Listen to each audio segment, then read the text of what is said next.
आज का हमारा टॉपिक जो है वो सेफ्टी से रिलेटेड है। निबोश IG2 रिपोर्ट के बारे में हम बताएंगे आपको कि क्यों स्टूडेंट रेफ़र होते हैं। रेफ़र होने की वजह यह है कि हमारे जो ट्रेनर्स हैं वो स्टूडेंट के लेवल पे आके समझा नहीं पाते, बताते नहीं हैं कि कौन से पैरामीटर्स आपने फुलफ़िल करने हैं और किस वजह से आपकी रिपोर्ट रेफ़र हो जाती है।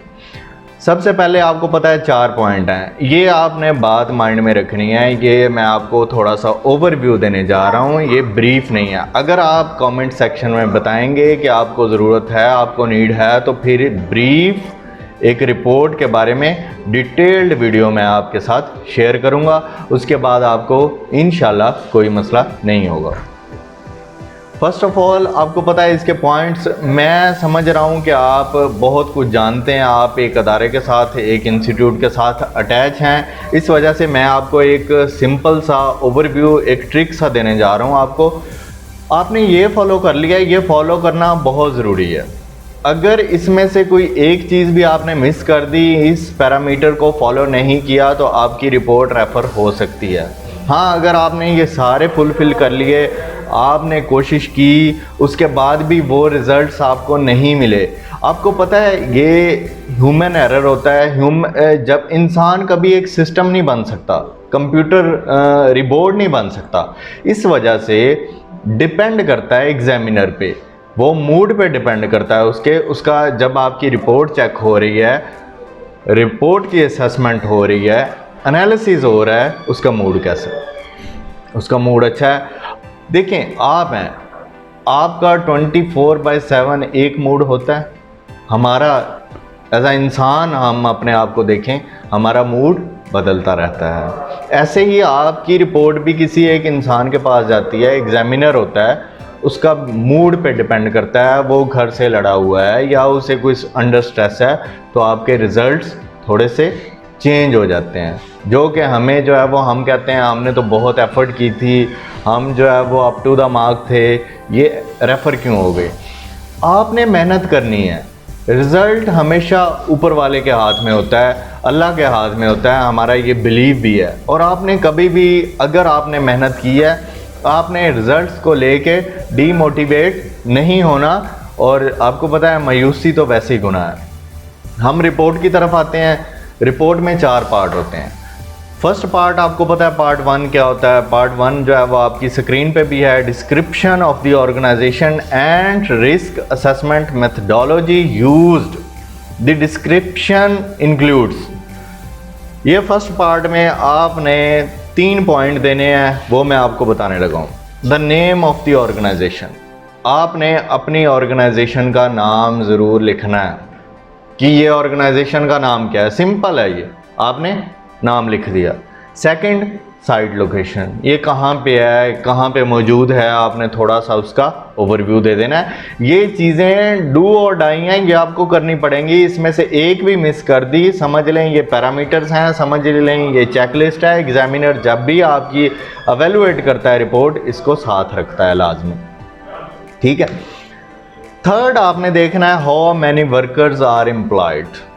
यहाँ पे जो आप रिस्क असेसमेंट रिपोर्ट बनाने जा रहे हैं, यहाँ पे वर्कर्स कितने काम कर रहे हैं। बैंकिंग सेक्टर है, बेकरी है, हॉस्पिटल है, कंस्ट्रक्शन साइट है, ट्रांसपोर्ट है, वर्कशॉप है, कुछ भी है। तो आपने ये माइंड में रखना है कि आप कौन सी जो है वो किसके अगेंस्ट रिपोर्ट बनाने जा रहे हैं, ये आपके माइंड में होना चाहिए। और वहाँ पे नंबर ऑफ़ वर्कर्स कैसे जज होते हैं, या तो फर्स्ट ऑफ ऑल आप विज़िट करें, विज़िट करना बहुत ज़रूरी है, आपको होना हो जाती है। अगर नहीं कर सकते, आपका कोई कोलीग, आप जो है वो इसे यूट्यूब से देख सकते हैं। तो ये वर्कर्स होना ज़रूरी है आपकी रिपोर्ट में। थर्ड जो है वो general description includes. General description में हमारे पास product, manufacturer, service provided, types of activity, shift pattern. देखें, सबसे पहले या तो आप कोई चीज़ वहाँ पे बना रहे होंगे या आप कोई सर्विस प्रोवाइड कर रहे होंगे, दोनों में से एक ही होता है। या कुछ वहाँ पे प्रोडक्शन हो रही है या आप सर्विस प्रोवाइडर हैं, ठीक है। ये आपने बता देना है कि हम किस टाइप का है और हमारी किस्म क्या है, नेचर क्या है काम की। टाइप्स ऑफ एक्टिविटीज़, आप वहाँ पे एक्टिविटीज़ क्या चल रही हैं ये आपने डिटेल्ड बताना है। इक्विपमेंट्स कौन से यूज़ हो रहे हैं, एक्टिविटी कौन सी चल रही है, ये आपने बिल्कुल पैटर्न के साथ बता देना है, सीक्वेंस के साथ बताना है। शिफ्ट पैटर्न, वहाँ पे जो लोग काम कर रहे हैं और वो सिंगल शिफ्ट में है, डबल में है, ट्राई में है, 3 शिफ्टों में काम कर रहे हैं, शिफ्ट उसको लाजमी वाज़े करनी है, अदरवाइज़ अगर एम्बिगुइटी हुई तो आपकी रिपोर्ट रेफ़र हो सकती है। ठीक है, उसके बाद हमारे पास आता है description of the area to be included in the risk assessment.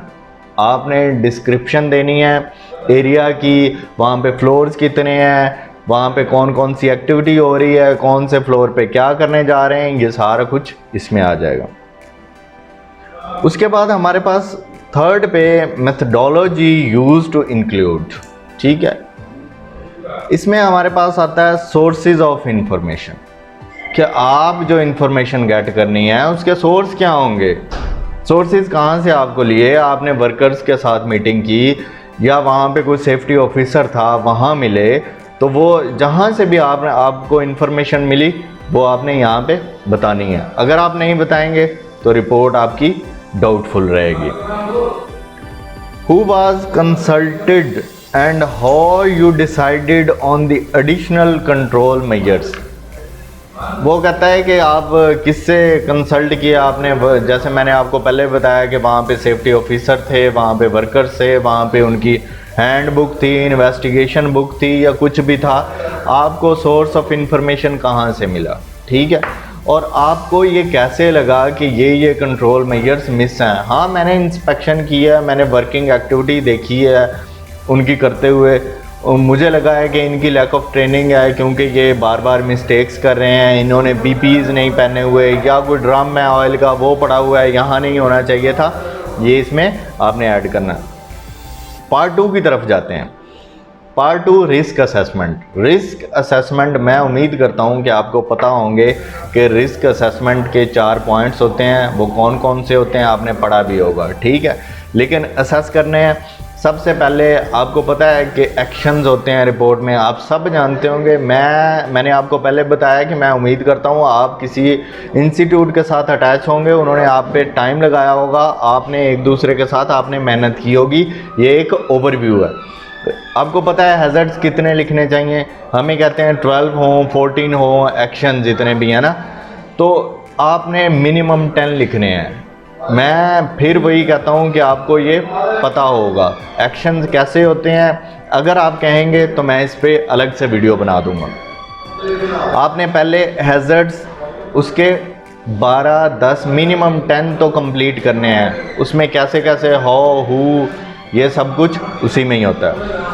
ये आपने करने के बाद hazards are taken from at least 5 hazard categories. ठीक है, आपने 5 हैज़र्ड कैटेगरी को लेना है। वो कैसे, अगर आपने इलेक्ट्रिसिटी लिया है, फायर लिया है, लोन वर्किंग ले लिया है या नॉइस ले लिया है या कुछ भी, आपने 5 डिफरेंट कैटेगरी से लेना है। एक के फायर हो गया तो फायर के 12 नहीं कर देने, या इलेक्ट्रिसिटी हो गया तो आपने 8-10 इसके नहीं लिख देने, वाइब्रेशन हो गया तो आपने सारे इसी के नहीं लिख देने। ठीक है, तो आपने कैटेगराइज करके 5 लाजमी कैटेगरी से पिक करना है। ठीक है, जैसे वर्क एट हाइट है, 1 हो गई, इलेक्ट्रिसिटी 2 हो गई और फायर 3, ये आपने मेजर लेनी है। बाकी 2 माइनर रख के इसको 5 कंप्लीट करना है आपने। 5 से ज़्यादा हो सकते हैं, कम नहीं करने हैं आपने।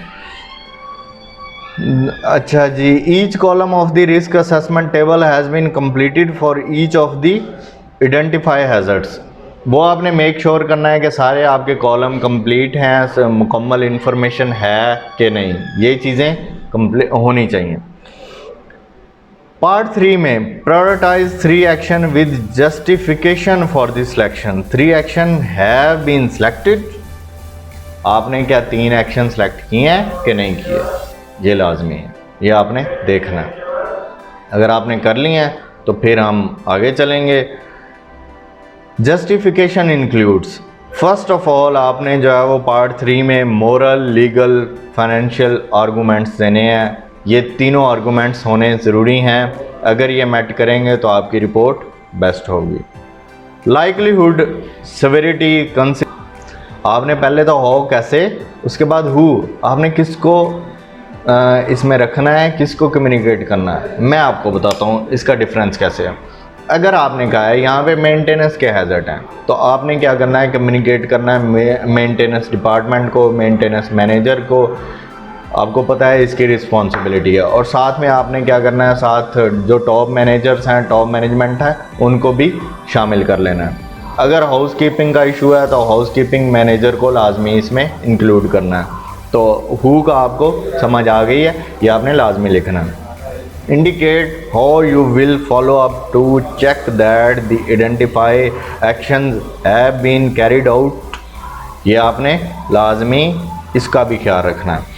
अच्छा जी, फॉलो अप क्या होता है, मेरी आप वीडियोस देखें, उसमें मैंने बताया भी है। फॉलो अप ये होता है कि आज मैं इंस्पेक्शन कर रहा हूँ, आज मैं इंस्पेक्शन पे निकला हूँ, मैंने कहा है कि यहाँ पे 10 हैज़र्ड्स हैं, यहाँ पे वाटर लीकेज भी है, यहाँ पे केरोसिन ऑयल पड़ा हुआ है, ड्रम पड़े हुए हैं, यहाँ पे जो है वो पेडेस्ट्रियन का एक पाथ है। मैंने कहा है ये जो वर्किंग एक्टिविटी हो रही है ये ठीक नहीं है, स्कैफोल्ड ठीक नहीं है।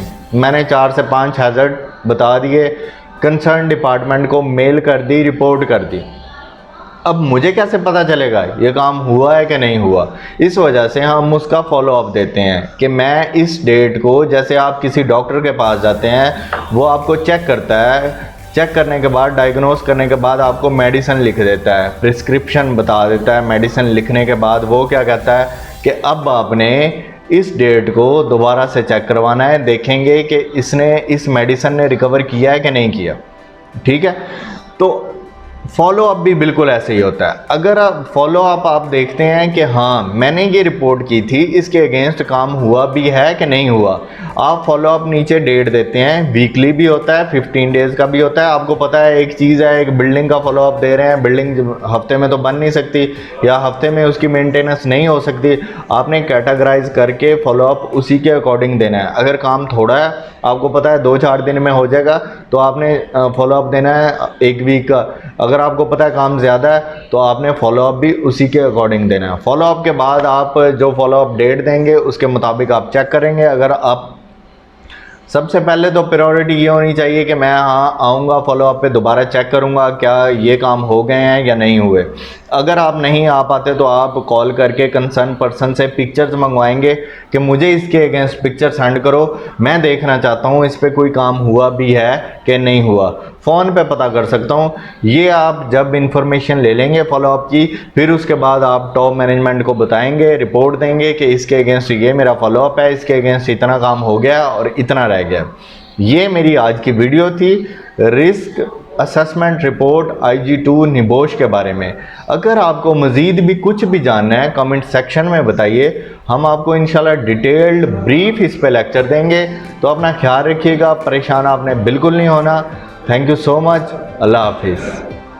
बस कंसिडरेशन, ये तीनों में से आपने लाइकलीहुड क्या होता है, सिविरिटी क्या होता है, वो मैं उम्मीद करता हूँ आपको पता होगा। तो ये हमने तीनों में बताना है। इसके लाइकलीहुड, नंबर ऑफ चांसेस कितने हैं इंसिडेंट होने के, सिंपल सी है। Description of how affective each, फिर आपने बताना है कि नीचे डिस्क्रिप्शन देनी है। लेट्स पार्ट 4 क्या है, रिव्यू, कम्युनिकेट एंड चेक। ठीक है, सबसे पहले रियलिस्टिक रिव्यू डेट गिवन। ठीक है, डेट आपने बतानी है, आपने कब जो है वो विज़िट किया था, रिव्यू कब किया था, उसकी डेट होना बहुत ज़रूरी है।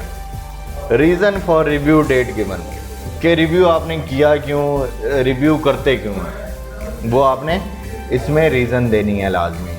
वो मेट अगर करती है तो बेस्ट है, अगर नहीं करती तो ये ज़रूरत है। Indicate how the risk assessment findings will be communicated. आपने रिस्क असेसमेंट एक इंस्पेक्शन की है, आपको पता चला है ये इश्यूज़ हैं, तो आपने कम्युनिकेट कैसे करना है, ईमेल करेंगे। ठीक है, आप टॉप मैनेजमेंट तक इसको मैसेज को, इसको मेल को, इसको रिपोर्ट को कैसे कन्वे करेंगे। ये मेरी आज की वीडियो थी risk assessment report IG2 NEBOSH के बारे में। अगर आपको मज़ीद भी कुछ भी जानना है कमेंट सेक्शन में बताइए, हम आपको इंशाल्लाह डिटेल्ड ब्रीफ इस